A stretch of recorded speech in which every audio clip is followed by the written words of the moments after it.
함께 나눌 말씀의 주제, 성령의 열매를 맺는다는 것은 이라는 주제입니다. 예수님 믿고 세상에서 살아가는 그리스도인들의 가장 큰 은혜가 있다면 하나님께서 우리에게 성령님을 보내주셔서 성령님이 우리와 함께 하신다라는 겁니다. 그리스도인들은 누구든지 성령님을 우리 마음에 모시고 살아갑니다. 우리의 마음에 계신 성령님께서는 영원토록 우리와 함께 하십니다. 그리고 성령님께서 우리를 인도하셔서 우리로 하여금 진리의 삶을 살게 하시고 성령님의 열매를 맺게 하십니다. 과연 성령님의 열매를 맺게 하신다라는 것이 우리에게 어떤 의미일까요? 어떤 분들은 성령의 열매를 은사와 혼돈하여서 이해하시는 분들이 있습니다. 성령님의 은사가 우리에게 주어질 때 성령님의 은사를 통해서 우리는 사역할 수 있고 봉사할 수 있습니다. 그렇지만 성령님의 은사와 성령님의 열매는 별개입니다. 우리에게 어떤 은사가 있어서 그 은사대로 직분을 갖고 사역을 잘 한다고 해서 성령의 열매가 잘 맺어지는 것은 아닙니다. 분명히 은사는 성령님이 우리 가운데 주시는 능력이기도 하지만 또 열매는 성령님이 우리 가운데 무조건적으로 열매를 맺게 하시지는 않습니다. 우리의 어떤 마음과 우리의 순종과 믿음을 기초로 하여서 성령님께서 우리 가운데 성령의 열매를 맺게 하십니다. 궁극적으로 그리스도인들의 삶은 이 땅에서 성령님의 열매를 맺는 것입니다. 예수님을 잘 믿는다는 것은 성령님의 열매를 잘 맺는 것입니다. 아무리 나무에 잎이 무성하여도 열매가 없다면 그 나무는 의미가 없습니다. 그리스도인이라고 한다면 잘 믿고 성령님의 인도를 잘 받는다면 반드시 그 사람 속에는 그리스도인의 열매, 성령님의 열매가 나타납니다. 성령의 열매가 나타날 때 성령의 그 열매를 통해서 하나님의 영광을 드러내고 우리를 이 땅 속에 하나님의 귀한 증인으로 하나님께서 나타내시는 증거가 되기 때문입니다. 성경의 사도 바울은 성령님의 열매를 우리에게 잘 맺고 또 변화된 삶을 통해서 증거한 대표적인 증인이기도 합니다. 과연 성령님께서 우리에게 열매를 맺을 때 우리에게는 어떤 일이 벌어질까요? 첫째로 성령의 열매를 맺는다는 것은 육체의 욕심을 이루지 않는 것입니다. 갈라디아서 5장 16, 17절에 내가 이르노니 너희는 성령을 따라 행하라. 그리하면 육체의 욕심을 이루지 아니하리라. 육체의 소욕은 성령을 거스르고 성령은 육체를 거스르나니 이 둘이 서로 대적함으로 너희가 원하는 것을 하지 못하게 하려 함이니라.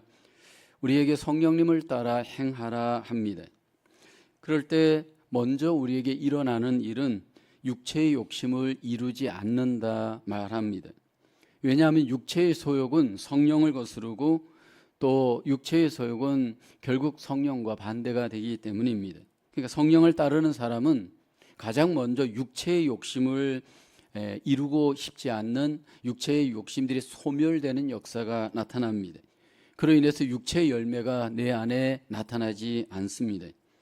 그러니까 성령님이 우리 안에 계시면서 그 소욕을 갖고 우리 가운데 행하게 되면 우리에게 육체의 욕심의 열매들이 맺지 못합니다. 그리스도인들의 마음에도 여전히 육체의 욕심들이 있음을 성경은 말합니다. 오늘 19절 21절에 보면 그리스도인들 안에도 있는 육체의 일, 여기 보면 분명하니 곧 음행과 더러운 것과 호색과 우상 숭배와 주술과 원수 맺는 것과 분쟁과 시기와 분냉과 당짓는 것과 분열함과 이단과 투기와 술 취함과 방탕함과 또 그와 같은 것들이라. 전에 너희에게 경계한 것 같이 경계하노니 이런 일을 하는 자들은 하나님의 나라를 유업으로 받지 못할 것이요 라고 합니다. 그러니까 그리스도인들이 예수 믿는다고 해서 우리가 즉각적으로 완전해지는 것은 아닙니다. 예수님을 믿는다고 우리 안에 욕심들이 사라진 것이 아닙니다. 예수님께서 우리의 죄에 대한 모든 죄값은 치루어 주었습니다. 죄값인 사망을 십자가에서 담당해 주셨습니다. 그렇다고 해서 우리 안에 이 죄 자체가 없어진 것은 아닙니다. 그리고 우리 안에 성령님을 보내주셔서 그 죄를 다스릴 수 있도록 우리를 도와주십니다. 그래서 우리가 인정해야 할 것은 그리스도인들 안에도 육체의 욕심들이 있다라는 겁니다.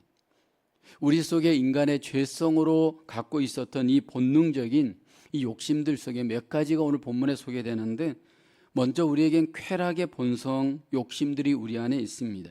오늘 본문에 보면 음행과 더러운 것과 호색과 술 취함과 방탕이 바로 여기에 해당되는 죄입니다.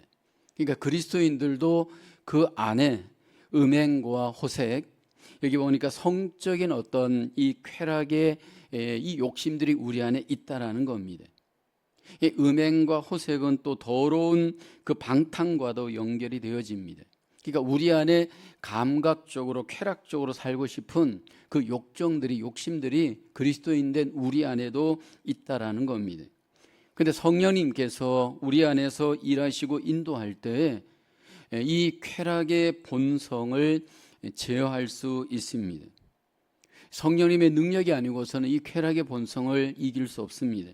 구약의 삼손이라든지 다윗 같은 하나님의 성령의 사람들도 이 육체의 쾌락의 본성 때문에 잠깐 실족을 했습니다. 그렇지만 그들이 다시 성령의 능력으로 삼손과 다윗이 그 쾌락의 본성에서 결국 회복되기도 했습니다. 우리 안에 성령의 능력이 아니고서는 우리 안에 이 쾌락의 본성을 우리는 다스릴 수 없습니다. 성령의 능력이 있는 사람들은 육체의 이 쾌락의 본성을 제어할 수 있습니다. 다음으로 영적으로 부패한 욕심들이 우리 안에 있습니다. 오늘 그리스도인들이 성령님을 따르지 않을 때 우상 숭배, 술수, 이단에 넘어갈 수 있습니다. 왜냐하면 우리 속에 이 부패한 영적 그 욕심들이 우리 안에 있습니다. 그래서 우리 안에는 다른 신을 섬기려고 하는 이 우상에 대한 욕심, 또 술수, 어떤 마약과 같은 것에 넘어가는 이 욕심, 또 그뿐만 아니라 성령님의 인도를 따르지 않고 잘못된 교리, 이런 미신 같은데, 이단 같은데 넘어가고 싶은 영적 부패성이 우리 안에 있습니다. 그런데 이 모든 것들이 성령님을 따를 때 성령님의 능력으로 이 영적인 부패한 본성들을 우리는 제어할 수가 있습니다. 인간에겐 세 번째로 관계적인 욕심들이 있습니다. 내가 모든 관계를 주장하려고 하는 욕심이 우리 안에는 있습니다. 그로 인해서 우리에게 원수 맺는 것, 분쟁, 시기, 분냄, 당짓는 것, 불리함, 투기, 전부 다 이게 관계에 대한 욕심, 내가 관계를 주장하려고 하는 욕심 때문에 맺는 죄입니다. 그래서 우리는 관계를 맺는 가운데 항상 내가 주장하여서 욕심을 맺으려고 하는 욕심 때문에 결국 사람들과의 관계가 원수가 맺게 되어지고 분쟁이 일어나고 투기가 일어나고 분냄과 당짓는 것과 투기하는 것, 이 모든 것들이 우리 속의 관계를 통해서 나타날 수 있는 죄입니다. 그런데 이런 관계에 대한 부패한 이 본성을 성령께서 제어할 수 있고 성령께서 이 모든 욕심들을 이길 수 있습니다. 이렇게 목록이 쭉, 죄의 목록들이 쭉 우리에게 소개되어지면서 이 육신의 죄악된 모습들이 우리 안에 분명히 있는데 하나님께서는 이 본성을 우리 안에 있는 것을 아시고 우리 안에 성령님을 보내주셔서 이 본성들을 다스릴 수 있도록 성령의 능력으로 우리 가운데 일하십니다. 우리가 세상을 살아갈 때 범죄하게 되면 경찰서라든지 법원에서 우리의 이 범죄함을 심판합니다. 죄의 정도에 따라서 벌금을 물리거나 아니면 구속을 하거나 우리의 자유를 통제합니다. 그런데 하나님께서는 우리 안에 있는 이 죄를 하나님께서 통제하기 위해서 우리에게 직접 성령님을 보내주셔서 이 성령님을 통해서 우리의 이 부패한 본성을 제어할 수 있도록 도와주십니다. 그런데 만약에 우리가 그리스도인인데 이 성령님의 어떤 이 능력을 신뢰하지 않고 따르지 않고 만약 죄대로 우리를 내어두게 될 때 과연 우리에게는 어떤 일이 벌어질까? 오늘 본문 21절 하반절에는 이렇게 말씀을 합니다. 이런 일을 하는 자들은 하나님의 나라를 유업으로 받지 못할 것이요 라고 합니다. 그러니까 그리스도인들도 구원받았지만 이 부패한 본성을 이기지 못하고 부패한 대로 그냥 살아갈 수 있는데, 그렇게 살아가는 자들에게 어떤 일이 벌어지느냐 하면 하나님의 나라를 유업으로 받지 못한다라는 겁니다. 우리 안에 계신 성령님께서 통치하지 못하고 죄가 나를 통치하는 그리스도인들, 그 사람들에게 일어나는 일, 하나님의 나라를 유업으로 받지 못합니다. 여기 하나님의 나라를 유업으로 받지 못한다, 이 의미는 장차 우리에게 임할 하나님 나라가 아니고 이미 임한 하나님의 나라의 그 복, 그 하나님 나라의 그 놀라운 유업들이 우리 가운데 누림을 얻을 수 없다라는 겁니다. 우리가 구원을 받게 되어지면 하나님께서 우리 가운데 구원의 기쁨과 즐거움과 많은 은혜가 우리 가운데 있습니다. 근데 만약 내가 구원을 받고 성령님의 지시와 인도를 따르지 않고 그냥 부패한 본성대로 삶을 살게 되어지면 우리는 그 모든 구원을 인하여서 온 하나님의 은혜와 복들이 우리 안에서 누려질 수 없다는 겁니다. 마치 집은 있는데 집이 불 꺼진 집과 같습니다. 그 넓고 화려하고 아름다운 집을 내가 분명히 장만했는데 불이 다 꺼져 있어서 아무것도 그 집에서 누릴 수 없는 것과 같은 이치입니다. 그러니까 우리의 마음에 불이 꺼져 있는 상태이기 때문에 그 꺼진 그 마음 때문에 구원의 즐거움도 없고 구원의 어떤 기쁨도 없이 정말 어두운 그리스도인의 삶을 살아갑니다. 성경의 다윗을 보게 되면 그도 성령을 받았지만 범죄하게 됩니다. 우리아의 아내 밧세바를 간음하고 또 우리아를 전쟁터에 보내서 죽게 합니다. 그로 인해서 그가 결국 하나님 앞에 얼마나 힘들고 어려운 마음의 시간, 그 속사람의 시간을 보냈는지 시편 51편에 보면 그의 고백을 통해서 우리에게 잘 보여줍니다. 시편 51편 8절에 보면 내게 즐겁고 기쁜 소리를 들려주시사 주께서 꺾으신 뼈들도 즐거워하게 하소서. 12절을 보게 되어지면 주의 구원의 즐거움을 내게 회복시켜 주시고 자원하는 심령을 주사 나를 붙드소서. 그러니까 다윗의 그 심령 속에 기쁨이 다 사라진 겁니다. 구원의 즐거움이 다 소멸된 겁니다. 왜요? 죄로 인해서 그 마음이 눌려 있기 때문에 이 모든 기쁨과 즐거움이 사라진 겁니다. 그래서 하나님 앞에 회개하면서 이 즐거움과 이 기쁨이 회복되어지기를 하나님 앞에 기도합니다. 이게 그리스도인들 중에 범죄한 자들의 모습입니다. 육체의 욕심을 따르게 되어지면 우리 안에 구원의 즐거움이 소멸됩니다. 불 꺼진 마음이 되어져서 구원은 받았지만 구원의 기쁨과 즐거움, 그 유업들을 누릴 수가 없습니다.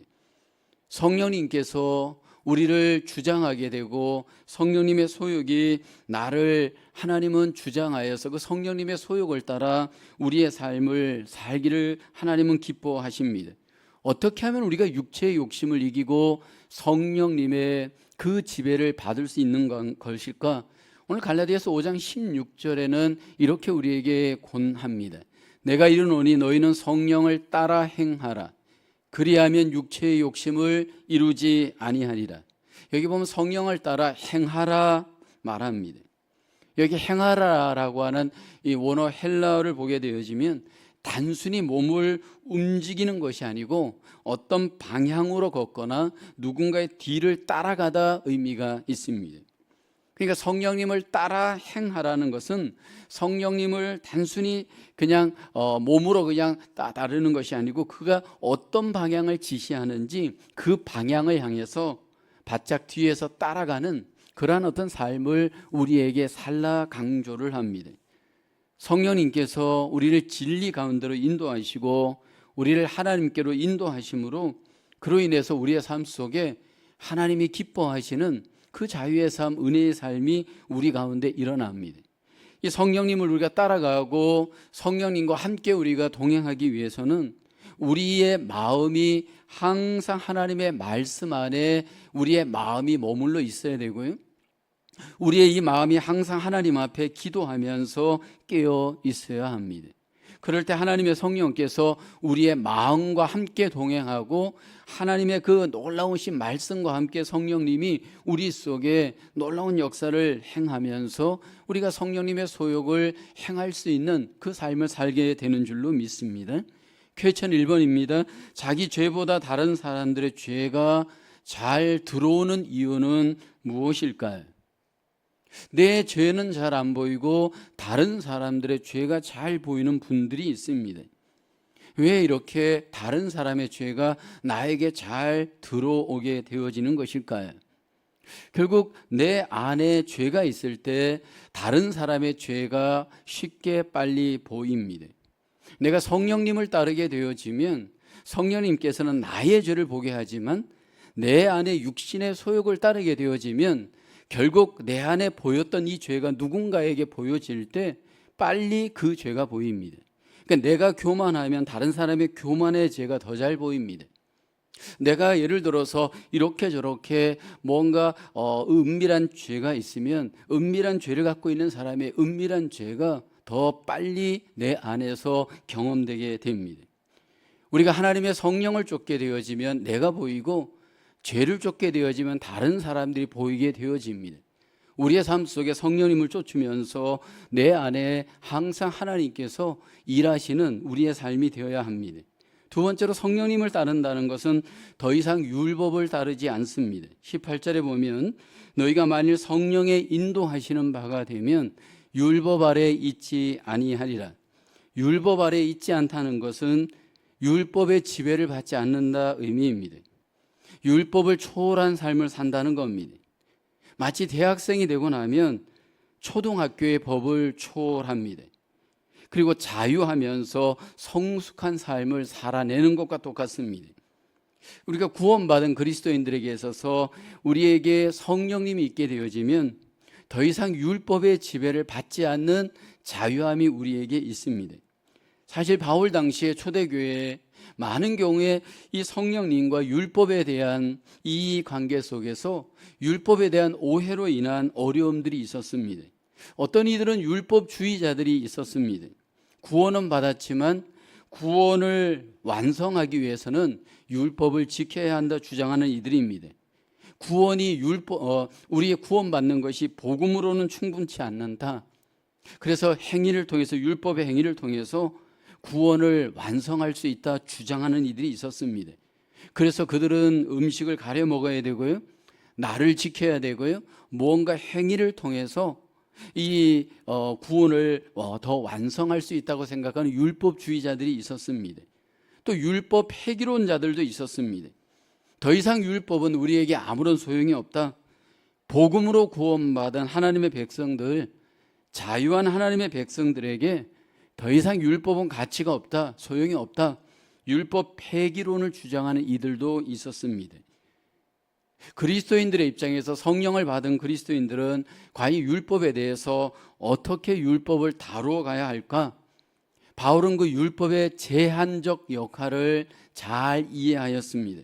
갈라디아서 3장 23, 24절에 보면 믿음이 오기 전에 우리는 율법 아래에 매인바 되고 계시될 믿음의 때까지 갇혔느니라. 이같이 율법이 우리를 그리스도께로 인도하는 초등교사가 되어 우리로 하여금 믿음으로 말미암아 의롭다함을 얻게 하려 함이라. 여기 예수님께로 인도하는 초등교사가 율법이다 바울은 이야기합니다. 율법의 행함을 통하여 우리가 온전해질 수 없다라는 것을 율법은 가르친다라는 겁니다. 율법은 행함의 목록입니다. 근데 그 행함의 목록을 우리에게 잘 보여주면서 한번 행해봐라. 그렇게 율법은 우리에게 맡겨졌습니다. 율법대로 열심히 살아보았지만 우리는 율법을 행할 수 없는 존재인 것을 율법을 행하면서 알게 됩니다. 그러므로 행함이 아닌 믿음으로 우리는 하나님 앞에 의인이 될 수 있고 하나님께로 갈 수 있다라고 하는 것을 율법은 우리에게 가르쳐 줍니다. 그래서 인간이 하나님 앞에 의롭게 되는 것은 율법을 행함으로 되는 것이 아니고 오직 믿음으로만 하나님 앞에 의롭게 되어질 수 있음을 율법은 우리에게 가르쳐 줍니다. 예수 그리스도께서 그 믿음의 길을 우리에게 온전히 가르쳐 주면서 율법은 예수님께로 우리를 인도하는 초등 교사의 역할을 한 겁니다. 이제 성령님을 받은 자들은 이 율법에 대해서 어떻게 관계해야 하는가? 더 이상 성령님을 받은 자들은 이제 율법에 매여 있지 않고 율법의 짐에 더 이상 종속되지 않습니다. 율법의 지배를 받지 않고 율법의 짐에 매이지 않는 그 삶을 이제 성령의 사람들은 이 땅에서 살아갑니다. 율법의 지배를 받았던 대표적인 사람들이 유대인들, 바리새인들과 같은 자들이었습니다. 율법의 지배를 받는 자들의 특징은요, 모든 것들을 문자적으로 율법을 알고 가르치고 지키려고 합니다. 그 율법의 지배를 받았던 자들의 한결같은 특징은 전부 그 율법을 통해서 내가 행함으로 하나님 앞에 자기 의를 나타내려고 하였던 자입니다. 그래서 할례도 행하고 또 여러 가지 안식일도 지키고 여러 가지 어떤 하나님의 율법을 행했지만 그 율법의 지배 아래 있었던 자들의 가장 큰 문제는 자유함이 없었습니다. 마음의 자유함이 없었고 그들 속에는 그 마음 속에 기쁨이 없습니다. 예수님께서는 오늘 우리에게 율법의 짐으로부터 우리를 철저히 해방시켜 주면서 이제 바울은 율법에 우리는 자유한 자임을 말씀을 합니다. 갈라디아서 5장 1절에 보면 그리스도께서 우리를 자유롭게 하려고 자유를 주셨으니 그러므로 굳건하게 서서 다시는 종의 멍에를 매지 말라. 성령님이 찾아오시면서 우리에게 주신 가장 큰 변화는 이제 우리를 율법으로부터 해방하시고 율법의 짐으로부터 우리를 해방하였습니다. 그래서 이제 우리 안에 하나님과 우리와의 관계가 율법으로 맺어진 관계가 아니고 마음을 통해서 하나님과 관계할 수 있도록 성령님은 우리 가운데 마음 가운데 일하십니다. 그래서 성령님은 법으로 하나님을 관계하지 않고 마음으로 관계할 수 있도록 우리 가운데 마음이 오셔서 우리의 마음 속에 하나님과 우리와의 관계의 브릿지 역할을 하십니다. 사실 이 부분은 우리의 삶 속에서도 얼마든지 우리가 경험할 수 있는데 어떤 분들은 결혼 생활을 법에 매여 결혼 생활을 하는 분들이 있고 어떤 분들은 결혼 생활을 마음에 매여서 결혼 생활을 하시는 분들이 있습니다. 법에 매여서 마음 없이 결혼 생활을 하시는 분들을 정서적 이혼이라고 우리가 이야기합니다. 그러니까 법에 의하면 결혼한 부부이지만 그들은 마음이 떠나 있는 부부입니다. 정서적으로 이혼한 부부들을 보게 되면 법적으로는 부부이지만 마음은 남남과 같습니다. 마음이 떠난 부부들의 가장 큰 특징이 뭐냐 하면 전혀 교제가 없습니다. 대화가 없습니다. 마음의 나눔이 없습니다. 하나님과 우리와의 관계가 그렇습니다. 율법으로 하나님과 관계하려고 했던 자들 결국 하나님과 관계할 수 없고 교제할 수 없습니다. 그러나 성령으로 그 마음에 하나님과 관계하는 자들은 하나님과 교제가 되고 하나님과의 관계 속에 아름다운 나눔이 있습니다. 법으로부터 해방되어져 마음으로 하나님을 알 수 있도록 성령님은 우리 가운데 보내주셨고 우리 가운데 일하시는 줄로 믿습니다. 그래서 성령님이 우리 가운데 일하시는 분들은 이제 그 율법을 마음으로 지킬 수 있도록 우리 가운데 일하십니다. 가장 큰 법이 성경에서는 사랑의 법입니다. 마태복음 22장 37절로 40절에 보면 내 마음을 다하고 목숨을 다하고 뜻을 다하여 주 너의 하나님을 사랑하라 하셨으니 이것이 크고 첫째 되는 계명이요 둘째도 그와 같으니 내 이웃을 내 자신과 같이 사랑하라 하셨으니 이 두 계명이 온 율법과 선지자의 강령이니라. 사실 사랑의 법이 가장 큰 율법입니다. 그런데 이 율법을 우리가 율법을 법으로 알고 지킬 때는 이 율법을 지킬 수가 없습니다. 왜냐하면 그 마음이 변화되지 않았기 때문입니다. 어떻게 마음을 다하고 뜻을 다하고 목숨을 다하여서 하나님을 사랑하고 이웃을 사랑할 수 있는가? 인간의 의지와 인간의 어떤 법의 능력으로는 불가능합니다. 성령님께서는 이제는 이 율법을 우리의 마음의 자유를 통해서 하나님과의 생명을 통해서 이것을 지켜낼 수 있도록 우리 가운데 역사하는 줄로 믿습니다. 우리에게 새 마음을 주시고 하나님과 우리와의 관계가 법의 관계가 아닌 인격적인 관계가 되게 하면서 하나님과 우리와의 관계를 새롭게 하시는 그 성령님의 능력이 우리 가운데 하나님의 놀라우신 은혜의 일이고 하나님의 놀라운 능력의 일인 줄로 믿습니다. 퀘스천 2번입니다. 어떻게 하면 율법보다 성령님에게 더 민감하게 반응하면서 살아갈 수 있습니까? 기독교를 종교로 믿으려고 하는 분들은 율법적으로 교회 생활, 믿음 생활 하려고 합니다. 그래서 외적인 어떤 형식과 외적인 어떤 이 법을 앞세우는 삶을 삽니다. 근데 성령님께 더 민감하게 하나님 앞에 믿음 생활 하시는 분들은 마음을 다하여 성령님과 교제하며 성령님께 자기를 내어놓으며 하나님 앞에 자기를 드립니다. 이 마음으로 하느냐 법으로 하느냐, 사실 이 교회 속에 또 우리의 신앙 속에 이게 알게 모르게 우리 가운데 교차적으로 때로는 나타나기도 합니다. 왜냐하면 여전히 우리의 그 불완전성이 있기 때문입니다. 중요한 것은 성령님은 우리의 마음을 다할 때 성령님도 우리에게 다가오시고 우리 가운데 역사하시는 줄로 믿습니다. 마음을 다하여 마음을 내어주고 온전히 마음을 성령님께 우리가 민감하게 전인격적으로 드릴 때 성령님이 우리의 마음을 통해서 민감하게 일하시는 줄로 믿습니다. 세 번째로 성령님을 따른다는 것은 곧 성령님의 열매를 맺는 것입니다. 오늘 갈라디아서 5장 22, 23절에 말씀하죠. 오직 성령의 열매는 사랑과 희락과 화평과 오래 참음과 자비와 양선과 충성과 온유와 절제니 이 같은 것을 금지할 법이 없느니라. 여기 보면 성령님이 행하실 때 행함으로 이 열매가 우리의 마음 가운데 인격 가운데 맺게 하십니다. 어떤 사람이 성령님을 따르고 있는가? 그는 그 삶 속에 이 열매가 그 증거입니다. 성령님의 이 열매는 성령님의 존재를 보여주는 것이고 성령님의 능력을 보여주는 것입니다. 그런데 성령님의 열매를 이 맺은 상태는 과연 어떤 상태일까? 어떻게 이 열매가 우리 가운데 맺어질 수 있을까? 과연 우리의 역할은 어디까지일까? 성령님의 열매는 우리를 기반으로 하지 않고 저절로 맺어지는 것일까? 그렇지 않습니다. 우리가 수동적으로 가만히 있는 상태가 아닙니다. 그렇다고 해서 우리가 주동적으로 주동자가 되는 것일까? 그것은 아닙니다.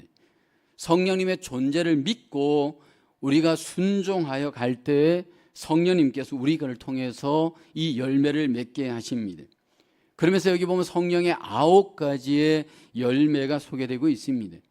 이 9가지의 열매는 수직적인 열매가 아니고 사실은 종합적인 열매입니다. 그리고 이 열매를 보게 되면 하나님의 속성이고 예수 그리스도의 속성이기도 합니다. 그 열매를 먼저 살펴보면 사랑의 열매를 맺습니다. 성령님은 우리에게 사랑의 열매를 맺게 합니다. 여기서 말하는 사랑은 하나님의 사랑을 의미합니다. 아가페적인 사랑을 우리에게 맺게 합니다. 성령님의 능력이 우리로 하여금 하나님을 사랑하게 하고 이웃을 사랑하게 합니다. 성령님의 두 번째 열매는 희락의 열매입니다. 성령님은 우리에게 기쁨의 열매를 맺게 하는데 하나님을 기뻐하는 즐거워하는 열매를 맺게 합니다. 눈에 보이지 않는 하나님을 보는 것처럼 믿고 교제하고 경배하고 찬송하면서 하나님을 기뻐합니다. 이 성령님께서 우리 안에 하나님에 대한 즐거움, 기쁨을 맺게 하고 그 안에서 삶을 기뻐하게 하는 열매를 맺게 합니다. 세 번째로 성령님은 화평의 열매를 맺습니다. 성령님만이 우리를 하나님과 화평하게 하고요, 그뿐만 아니라 우리의 이웃들과도 화평할 수 있도록 성령님께서 우리에게 화평의 열매를 맺게 합니다. 네 번째로 성령님은 우리를 오래 참게 합니다. 사실 예수님이 이 땅에 오셔서 우리에게 가장 보여준 것이 오래 참음의 열매입니다. 성령님께서 우리를 고난 중에서도 오래 참을 수 있도록 우리 가운데 능력을 주십니다. 그래서 성령님의 능력이 있는 사람들을 보면 결국 주님처럼 오래 참고 결국 이 땅에서 열매를 맺습니다. 다섯 번째로 성령님의 열매는 자비하십니다. 이 자비란 말은 아주 오래 묵은 포도주를 주다 의미가 있습니다. 자비한 사람은 이웃에게 가장 좋은 것을 내어주는 사람입니다. 이 자비한 사람의 특징은 마음을 넉넉하게 쓰는 삶입니다. 그런데 성령님께서 우리를 다스릴 때 우리의 마음을 넉넉하게 쓸 수가 있습니다. 여섯 번째로 성령님은 양선이 있습니다. 이 양선이 있는 사람들은 이웃들에게 물질로 베풀기를 좋아합니다. 심지어는 내가 손해보면서도 이웃들에게 나의 물질을 베풀면서 살아가는 그 삶의 열매가 성령님의 열매입니다. 일곱 번째로 성령님은 충성의 열매가 있습니다. 이 충성이란 신뢰할 만한 인격의 태도입니다. 그러니까 성령님이 일하시는 사람은 신뢰할 수 있도록 끝까지 신실하게 충성스럽게 삶을 살아갑니다. 그래서 이 충성스러운 사람을 보게 되면요, 시작도 잘하지만 마지막 마침을 잘 합니다. 이게 성령님이 역사하는 충성의 사람의 열매입니다. 여덟 번째로 성령님은 온유의 열매를 맺게 합니다. 여러분, 온유한 사람을 보게 되면 자기 힘을 잘 조절하고 통제합니다. 내가 갖고 있는 모든 힘들을 잘 조절하고 통제함으로써 하나님을 향하여 선용할 줄 아는 사람입니다. 이 온유의 열매를 성령님께서 우리 가운데 맺게 하십니다.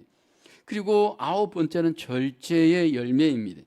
성령님은 우리의 마음, 우리의 이 모든 몸, 우리의 모든 시간과 삶을 이기도록 절제합니다. 내 욕심대로 이것들이 누수되지 않도록, 함부로 이것들이 오용되지 않도록 성령님께서 이 모든 것들을 잘 통제하여서 하나님 앞에 살 수 있도록 절제의 삶을 살 수 있게 하는 능력이 있습니다. 이 성령님께서 우리에게 찾아오셔서 우리의 마음을 성령님으로 통제하고 다스리실 때 우리 가운데 이러한 주님을 닮은 아름다운 인격적인 마음과 삶과 열매들이 하나님은 우리 가운데 열매로 맺게 하시는 줄로 믿습니다. 이 열매를 통해서 궁극적으로 우리의 삶이 주님의 제자가 되게 하고요, 하나님께 영광이 되게 하며 하나님의 뜻을 이루어 가는 줄로 믿습니다. 퀘스천 3번입니다. 그리스도인들이 맺어야 할 성령의 열매는 반드시 일어나는 일입니다. 왜 그렇다고 생각합니까? 우리 안에 임하신 성령님은 하나님이요 하나님의 영이십니다. 그리고 그 하나님의 영이신 성령님은 인격적인 영이시고 능력의 영이십니다. 우리 안에서 성령님께서 반드시 임하셨다면, 그리고 일하신다면 이 열매는 우리 가운데 누구도 통제할 수 없고 누구도 금지할 수가 없습니다. 그래서 반드시 우리 가운데 맺게 하십니다. 단지 이 열매가 급진적인 경우보다는 대부분 점진적입니다. 예수 믿고 구원받아 성령이 임하였다고 이 열매가 단회적으로 즉각적으로 완성되는 것은 아니고 평생에 걸쳐서 이 열매가 점점 더 맺어질 수 있도록 우리 가운데 일하시는 줄로 믿습니다. 우리 안에 성령님의 이 열매는 사실 나의 노력과 나의 어떤 노력의 결과는 아닙니다. 궁극적으로는 성령님이 더 주도적으로 우리 가운데 일하시고 인도하심의 결과입니다. 우리는 인격적으로 그 주님 성령을 믿고 순종할 때 성령께서 우리 가운데 행하심으로 성령님의 열매를 우리 가운데 맺어가는 줄로 믿습니다. 성령께서 우리 안에서 일하시고 열매를 맺을 때 먼저 우리 안에 육체의 욕심대로 우리가 살지 않도록 우리를 다스리십니다. 그리고 그 육체의 욕심을 버리게 하십니다.